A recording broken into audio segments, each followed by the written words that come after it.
Olá, eu sou Viviane Pascoaleto, fonoaudióloga, conselheira do Crefono 7 da Sexta Gestão.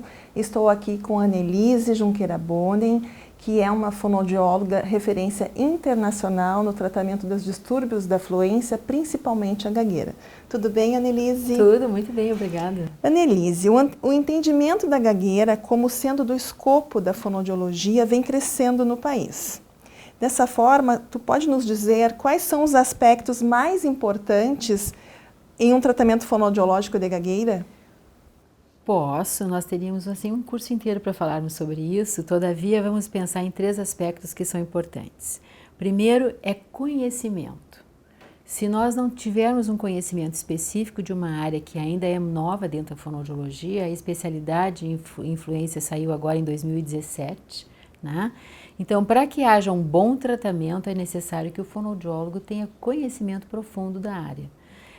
Dessa forma, é uma complicação, porque os cursos de fonoaudiologia no Brasil, com raríssimas exceções, só tem 3 ou 4 horas desse conteúdo na sua grade curricular, e isso faz com que as pessoas pensem que tratar gagueira é uma coisa simples. Estão tratando gagueira como se fosse motricidade oral, como se fosse problema de voz. Na verdade, não é isso. Poderemos ter distúrbios de voz e de motricidade oral e outros associados à gagueira, mas não necessariamente se trata a gagueira como se fosse outra patologia, né? E o conhecimento que precisa ter vai permitir um raciocínio clínico para que eu possa, a partir de uma avaliação e de um diagnóstico diferencial, realmente definir que objetivos de tratamento são necessários para aquela específica pessoa. Porque não dá para a gente pensar num tratamento como se fosse uma receita e todo mundo faz a mesma coisa para todas as coisas, porque nós não somos iguais de nenhuma forma, né? E na sequência disso, as práticas terapêuticas então serão definidas de acordo com a faixa etária do paciente, com a dificuldade que o paciente está fazendo, com a distância que o paciente está do consultório, e a gravidade daquilo que ele possa ter, as comorbidades que ele tem. Então, os aspectos importantes do tratamento, eles nesse caso, ainda nesse ponto da conversa, eles são muito mais teóricos do que práticos, porque a prática será o resultado de toda essa compreensão. E importante também, né, Annelise, porque ainda há uma tendência a se achar que a gagueira é emocional e que a busca tem que ser pelo psicólogo. Bom, porque tu começaste dizendo que a gagueira é do escopo da fonoaudiologia. Vamos entender assim, a fluência é um dos parâmetros mais importantes da linguagem, né? Para a gente ter uma boa linguagem, a gente precisa ter uma boa voz, precisa escutar bem, precisa ter uma boa motricidade oral, precisa ter vários outros componentes, inclusive fluência. Então, quando a gente tem um distúrbio na fluência, a gente tem um distúrbio de linguagem e, por conta disso, a gente tem um distúrbio fonoaudiológico. As questões emocionais estão envolvidas nisso, às vezes, por consequências, mas não como causas. As causas da gagueira são multifatoriais, hoje a gente já sabe que temos várias questões, mas a hereditariedade ainda é a mais importante, porque é a que tem maior número. Nós temos outras causas, como lesões perinatais, que vão fazer uma interferência nos gânglios da base, que são os gânglios que produzem a dopamina e que, portanto, vão interferir na fluência da fala. E temos outras causas que aqui no Rio Grande do Sul são importantes, principalmente, que são as de infecção de repetição. Existem algumas infecções de repetição causadas por estreptococcus do tipo A que provocam surtos de gagueira e que ainda os pediatras desconhecem, os fonoaudiólogos desconhecem, as famílias e os professores desconhecem. E às vezes, quando a gente pega isso a tempo, trata com o antibiótico correto e a criança sai fora. Então, tem vários conhecimentos que são importantes e aí por isso o diagnóstico diferencial também é importante.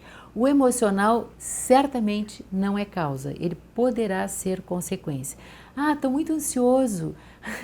As pessoas ficam ansiosas, mas imagina se todos nós que estamos ansiosos saíssemos a gaguejar, não estaríamos aqui falando sobre isso hoje, né? Exatamente. Com relação ao tratamento fonoaudiológico, Annelise, há uma possibilidade de mensurar um tempo médio de tratamento? Honestamente não, porque vai depender, por exemplo, se tu tens uma criança pequenina de 2 anos e pouco, de poucos meses, que começa a gaguejar e que não é disfluência, é a gagueira, porque aí o diagnóstico diferencial é tão importante, A disfluência passa em 6 a 8 semanas, mas se depois de 8 semanas essa criança ainda tem rupturas e mostra algumas dificuldades, inclusive a criança sabe que está gaguejando. A criança que está disfluente não sabe, ela não se dá conta, porque isso faz parte do processo evolutivo de aprender a falar, de usar a boca e descobrir a motricidade oral para isso e tal. Mas se é uma criança pequenina que recém começou a gaguejar e eu tenho a condição de tratá-la o mais próximo possível desses momentos iniciais, ela tem de 98% a 100% de chance de sair fora.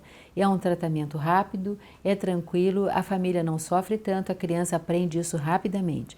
Agora, se eu vou tratar com um adulto, o adulto já tem memórias estabelecidas, já tem aí sim reações à gagueira, que é ter sofrido bullying todo o tempo, ter sofrido preconceito todo o tempo. Então isso é um outro tipo de trabalho e é um outro tipo de abordagem de estratégias terapêuticas. Então o tempo, todos os pais e as pessoas aqui sempre me perguntam e eu digo que eu tenho que morder a língua porque eu não consigo fazer isso. Vai depender não só das minhas habilidades, do meu conhecimento, mas também vai depender das condições da pessoa e de como ela reage a isso, como ela é, como está motivada para o tratamento, porque existem pessoas que também querem a solução mágica, né? Eu vou lá numa foninho. Não existe isso, a gente tem que ir num profissional que de fato tenha especialidade no assunto, que tenha conhecimento profundo e que possa de fato dar conta disso, mas tempo médio é uma pergunta difícil, eu não tenho como responder direito isso. E o que uma pessoa que gagueja, ou uma família que tem uma criança que gagueja, precisa identificar ao procurar um profissional na área? Primeiro, formação, né? Eu vou dar um exemplo que eu costumo dar com frequência, assim, se eu tenho uma dor no joelho, eu não vou no oculista. Então, se eu tenho um distúrbio de fluência, eu tenho que ir num fonoaudiólogo que entenda de distúrbios de fluência. Como ainda é uma formação relativamente nova no país, em termos de especialidade, e as faculdades de fato não privilegiam esse conteúdo, por conta dos paradigmas e tudo isso, é bastante complicado isso, mas na verdade tem que perguntar claramente se a pessoa tem alguma formação sobre isso. Outra coisa que pode acontecer, o estado, por exemplo, é muito grande, tem várias pessoas do interior que não têm fonoaudiólogos especialistas em fluência no interior. Então eu costumo, por exemplo, na minha experiência, eu tenho vários colegas para quem eu dou supervisão, ou que vem para Porto Alegre para estudar, ou que vem fazer os cursos que a gente promove pelo IBF, ou mesmo na Fonosul, né? Para que a gente possa aumentar o escopo de pessoas que podem tratar disso de forma adequada, porque não dá para tratar uma coisa pensando que é outra. Exato. Então, o que as famílias e as pessoas que estão interessadas em ter um atendimento, eles realmente precisam buscar informações sobre a pessoa, se essa pessoa tem formação para isso ou não, para poder dar certo, porque senão a chance é que não dá, é a chance é que dá. Aliás, 100% de chance de que não dá certo, e aí assim, fica generalizado que as fonos não sabem fazer isso, o que é muito ruim para a profissão, me parece, né? Para toda a categoria. Então, assim, o cliente, o paciente, a família tem que buscar investigar o que essa fonoaudióloga tem de experiência com relação aos distúrbios de fluência, né? E hoje nas redes sociais isso é tão fácil, porque bota o nome da pessoa lá e a gente já vai saber se ela tem E o fonoaudiólogo que chega, recebe um paciente, né, nessas condições e não tem experiência, deve buscar então pelo menos supervisão, né? Ou encaminhar o paciente para quem tem. Ou encaminha. Eu prefiro às vezes não atender, porque às vezes eu tenho recebido muitos pacientes que têm experiências muito ruins com outras colegas. Isso é tão chato para a profissão. Exatamente. Me parece, pelo menos. Né? E a gente quer que todo mundo fique lindo e maravilhoso, e a gente quer atender bem, quer que todo mundo fique bem sucedido. Exatamente. Então é importante que a pessoa vá atrás. Eu vou atrás de supervisão até hoje, eu tenho tantos anos de experiência na estrada, eu acho que não é demérito, ao contrário, mostra que a gente tem, hoje em dia, com as comorbidades que nós temos tido, crianças pequenas com várias outras dificuldades associadas a distúrbios de fluência, eu estou constantemente fazendo supervisão, vou aqui no Brasil, fora do Brasil, é o que é possível. E né? Estudando sempre, né, Annelise? Isso não Estudando, tem nem que questionar. Não, estudar sempre é condição sine qua non para um bom profissional, né? Em qualquer área, isso não é só da fonoaudiologia. Então, o fonoaudiólogo, ele precisa estar sabendo o que tem que fazer na área da fluência, em todas as áreas, mas se ele vai atuar como uma pessoa que gagueja, até porque para não acontecer situações como a gente já escutou, de dizer que não, vai passar, isso vai passar, ele está nervoso, isso é uma fase. Não é assim, né, Annelise? Não, eu não quero ser e nem parecer indelicada.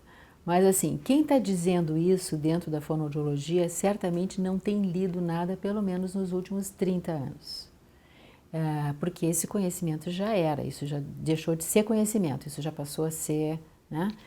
Na verdade, nós não temos, como profissionais, a capacidade de impedir que uma gagueira aconteça, né? Mas nós temos a obrigação profissional de que ela não cronifique.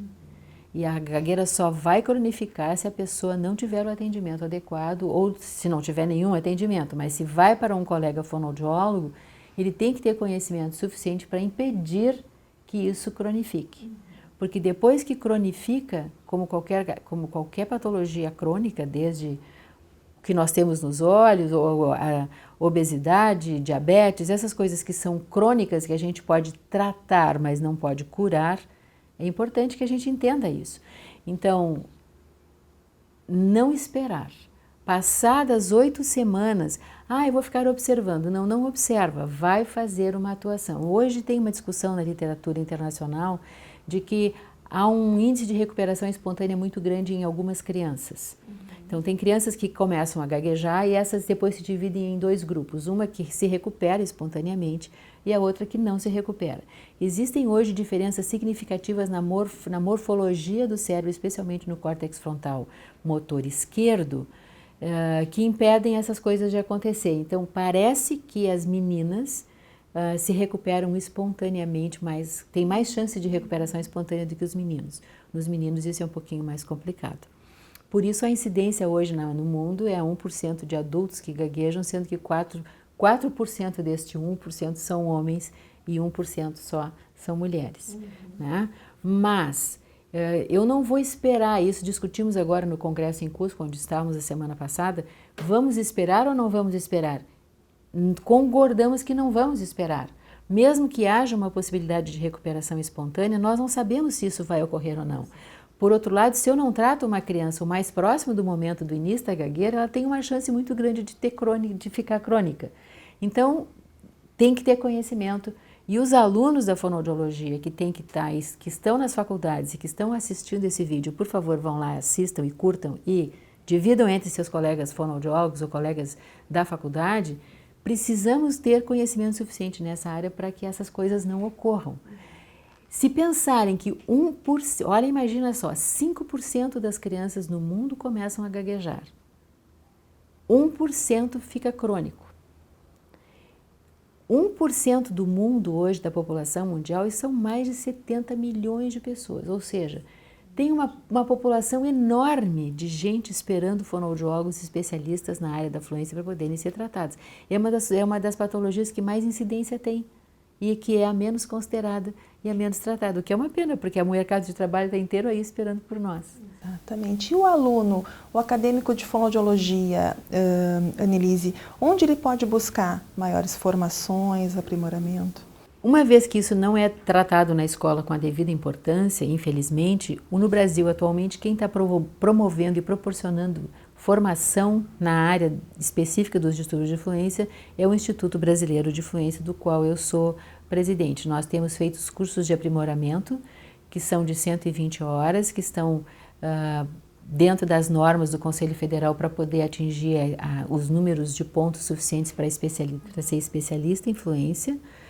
E temos rodado o Brasil com isso. Já o ano passado fizemos um curso internacional com o Dr. Gerald Maguire, que é o líder mundial em pesquisa para medicamentos para gagueira em adulto, da Universidade da Califórnia em Riverside, com o terapeuta da fala português Gonçalo Leal, que foi um sucesso fantástico. Esse próximo ano de 2020 nós vamos trazer o Dr. Scott Yaros, que é o cara especializadaço em terapia infantil. Então, o ano passado demos prioridade para a terapia em adultos e este ano próximo vamos dar terapia infantil. Porque é uma necessidade muito grande. Teremos um curso nos dias 5, 6 e 7 de junho de 2020 em São Paulo. Já estamos lançando isso e em seguida vamos fazer. É o que o IBF está podendo fazer. E existem alguns cursos de especialização ou de aprimoramento que incluem a disciplina de algumas disciplinas ou algumas horas sobre gagueira e distúrbios de fluência, mas específico na área são os cursos de aprimoramento que o IBF tem oferecido. Então, a nossa motivação para esse bate-papo aqui é o Dia Internacional de Atenção à Gagueira. Eu gostaria que tu falasse um pouco a respeito. Olha, o Dia Internacional de Atenção à Gagueira é como outros dias do Outubro Rosa, dessas coisas todas da área da saúde que a gente lida também. O Dia Internacional oficial é o dia 22 de outubro. E nós aqui no IBF já transformamos isso no mês inteiro, porque nós não damos conta de toda a demanda que tem de coisas a fazer em todo o país. A gente tem que dar conta disso em todo o país. Então, transformamos o dia na semana e depois a semana em mês. E já estamos lançando dentro das páginas, das mídias, das redes sociais do IBF, temos vídeos novos, temos folders que são específicos para pais, para médicos, pediatras.